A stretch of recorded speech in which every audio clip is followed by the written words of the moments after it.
Income generate ചെയ്യുന്നത് പോലെ തന്നെ ഇമ്പോർട്ടൻ്റ് ആണ് മണി മാനേജ്മെൻ്റ് എന്ന് വിശ്വസിക്കുന്ന ഒരാളാണ് ഞാൻ. എത്ര ചെറിയ ഇൻകം ഉള്ളവരാണെങ്കിലും എത്ര വലിയ ഇൻകം ഉള്ളവരാണെങ്കിലും അവരുടെ ഇൻകം പ്രോപ്പറായിട്ട് മാനേജ് ചെയ്തില്ലെങ്കിൽ ചെറുതും വലുതുമായിട്ടുള്ള ഒരുപാട് ഫിനാൻഷ്യൽ ഇഷ്യൂസിലേക്ക് അത് ലീഡ് ചെയ്തെന്ന് വരാം. ചിലപ്പോഴൊക്കെ നമ്മുടെ ഫിനാൻഷ്യൽ ഇഷ്യൂസിൻ്റെ റൂട്ട് കോസ് നമ്മുടെ സ്പെൻഡിങ് ഹാബിറ്റ്സ് ആകാറുണ്ടല്ലേ. മൈൻഡ്ലെസ് ആയിട്ടുള്ള സ്പെൻഡിങ് ഹാബിറ്റ്സ് നമ്മുടെ പലരുടെയും ജീവിതത്തിലെ വലിയൊരു വില്ലനാകാറുണ്ട്.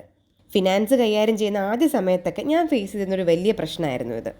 ഇങ്ങനെ പോയാൽ ശരിയായില്ലെന്നുള്ള ബോധം വന്നപ്പോൾ തൊട്ട് ഞാൻ ചെയ്യുന്ന ചില കാര്യങ്ങളാണ് ഈ വീഡിയോയിൽ ഞാൻ ഷെയർ ചെയ്യാൻ പോകുന്നത്. അതിനു മുമ്പ് ഞാനൊരു ഡിസ്ക്ലെയിമറായിട്ട് പറയുകയാണ്, ഞാൻ ഈ ടോപ്പിക്കിൽ ഒരു എക്സ്പേർട്ട് ഒന്നുമല്ല. എനിക്ക് പേഴ്സണലി ബെനിഫിഷ്യലായിട്ട് തോന്നിയ ചില കാര്യങ്ങൾ നിങ്ങളോട് ഷെയർ ചെയ്യുന്നെന്ന് മാത്രം. നിങ്ങളോടിത് ഷെയർ ചെയ്യാനുള്ളൊരു എളുപ്പത്തിനായിട്ട് ഞാൻ ഈ ചെയ്യുന്ന കാര്യങ്ങളെ 4 കാറ്റഗറൈസ് ചെയ്തിട്ടുണ്ട്. ആദ്യത്തേത് ബഡ്ജറ്റ് ട്രാക്കിംഗ്, രണ്ടാമത്തേത് ലേണിംഗ് അബൌട്ട് പേഴ്സണൽ ഫിനാൻസ്, മൂന്നാമത്തേത് ഇൻവെസ്റ്റ്മെൻറ്റ്സ് ആൻഡ് സേവിങ്സ്, നാലാമത്തേത് planning for the month ahead. എൻ്റെ ഒരു അഭിപ്രായത്തിൽ money is not a coincidence or a random thing happening to us. Money is pure math and money is art too. Earn ചെയ്യുന്നതിലും spend ചെയ്യുന്നതിലും focus ചെയ്യുന്നത് പോലെ തന്നെ ഞാൻ ഫോക്കസ് ചെയ്യുന്ന വേറെ കുറച്ച് കാര്യങ്ങളുണ്ട്. I give a lot of thought about money. I read, I research and I discuss about money. I plan regularly, I track my money on a regular basis and I love learning more about money. അതുപോലെ ഞാൻ എൻ്റെ പാർട്ട്ണറിനെയും ഈ ഒരു പ്രോസസ്സിൽ involve ചെയ്യിപ്പിക്കാറുണ്ട് and I discuss everything with him.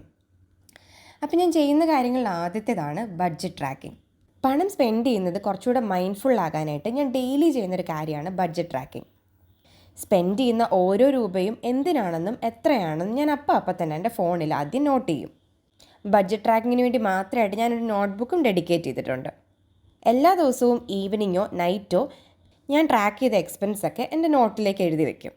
എന്നിട്ട് അതിൻ്റെ total calculate ചെയ്യും. എന്നിട്ടാണ് മെയിൻ തിങ്, ഇത് എൻ്റെ എക്സ്പെൻസിനെ ഞാൻ 2 കാറ്റഗറി ആയിട്ട് തരംതിരിക്കും, വാണ്ട്സ് ആൻഡ് നീഡ്സ്. അപ്പോൾ എനിക്ക് മനസ്സിലാകും ഞാൻ എൻ്റെ നീഡ്സിനും വാണ്ട്സിനും എത്രത്തോളം പൈസ ചിലവാക്കുന്നുണ്ടെന്ന്. എത്ര ചെറിയ ഏർണിങ്സ് ഉള്ള മന്താണെങ്കിലും എത്ര വലിയ ഏർണിങ്സ് ഉള്ള മന്താണെങ്കിലും ഏർണിങ്സിൻ്റെ 10% ഞാൻ ഇൻവെസ്റ്റ്മെൻറ്റിന് വേണ്ടി മാറ്റിവെക്കാൻ ശ്രമിക്കാറുണ്ട്. പിന്നെ അടുത്തതായിട്ട് ഞാൻ ട്രാക്ക് ചെയ്യാൻ ശ്രമിക്കുന്ന ഒരു കാര്യമാണ് ഞാൻ കൺട്രോൾ ചെയ്യാൻ ശ്രമിക്കുന്ന ഏതെങ്കിലും ഒരു എക്സ്പെൻസ്. എന്നിട്ട് മാസാവസാനമാകുമ്പോൾ ഞാനതെല്ലാം കൂടി ഒന്ന് കാൽക്കുലേറ്റ് ചെയ്യും. അപ്പോൾ എനിക്ക് മനസ്സിലാകും ആ മാസം എൻ്റെ നീഡിനായിട്ടും എൻ്റെ വാണ്ട്സിനായിട്ടും എൻ്റെ ഇൻവെസ്റ്റ്മെൻറ്റിനായിട്ടും അതുപോലെ എൻ്റെ ഈ ഒരു സ്പെൻഡിങ് ഹാബിറ്റ് ഞാൻ കൺട്രോൾ ചെയ്യാൻ ഉദ്ദേശിക്കുന്ന ആ ഒരു കാര്യത്തിന് ഞാൻ എത്രത്തോളം കൺട്രോൾ ചെയ്തിട്ടുണ്ടെന്ന് എനിക്ക് മനസ്സിലാവും. അതനുസരിച്ച് നെക്സ്റ്റ് മന്ത് പ്ലാൻ ചെയ്യാൻ പറ്റുകയും ചെയ്യും. എൻ്റെ ഒരു പേഴ്സണൽ ഫിനാൻസ് മാനേജ്മെൻറ്റിൽ ഞാൻ ചെയ്യുന്ന രണ്ടാമത്തെ കാര്യമാണ് ലേണിംഗ് അബൌട്ട് ഫിനാൻസ്. ഫിനാൻസ് എന്നല്ല ഏതൊരു കാര്യമാണെങ്കിലും അതിനെപ്പറ്റി കൂടുതൽ അറിയുന്നത് ആ കാര്യത്തെ ബെറ്ററായിട്ട് നമുക്ക് മാനേജ് ചെയ്യാൻ ഹെൽപ്പ് ചെയ്യും. ഞാൻ മെയിനായിട്ട് 3 സോഴ്സസാണ് യൂസ് ചെയ്യുന്നത് എൻ്റെ അറിവ് കൂട്ടാൻ. ആദ്യത്തേതാണ് ബുക്സ്, രണ്ടാമത്തേത് സോഷ്യൽ മീഡിയ, മൂന്നാമത്തേത് seeking advices from people who are already good at it. നമുക്ക് ചുറ്റിനും നമുക്ക് ഇൻസ്പയർഡ് ആവാനും പഠിക്കാനും ധാരാളം ആളുകളും അതുപോലെ തന്നെ കാര്യങ്ങളുണ്ട്.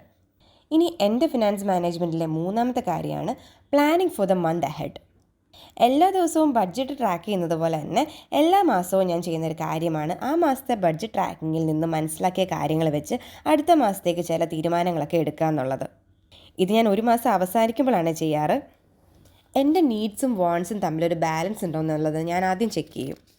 എവിടെയെങ്കിലും എക്സ്പെൻസ് കുറയ്ക്കേണ്ട ആവശ്യമുണ്ടെങ്കിൽ അതേതാണെന്ന് മനസ്സിലാക്കി അടുത്ത മാസം അൺവാണ്ടഡ് എക്സ്പെൻസ് കട്ട് ചെയ്യാനുള്ള ഒരു ഡിസിഷൻ എടുക്കും.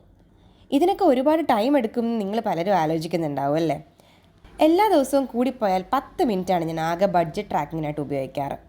മാസാവസാനം ആകുമ്പം കൂടിപ്പോയാൽ ഒരു 20 മിനിറ്റും. ഇനി ഇതും കൂടുതലാണെന്ന് തോന്നുന്നവരോട് എനിക്ക് പറയാനുള്ളത്, ഫിനാൻഷ്യൽ ഇഷ്യൂസ് ഹാൻഡിൽ ചെയ്യുന്നതിലും എത്രയോ എളുപ്പമാണ് കുറച്ച് സമയമെടുത്ത് ശ്രദ്ധയോടെ പണം കൈകാര്യം ചെയ്യുന്നത്. ഇതൊക്കെ എൻ്റെ പേഴ്സണൽ എക്സ്പീരിയൻസ് ആണ്.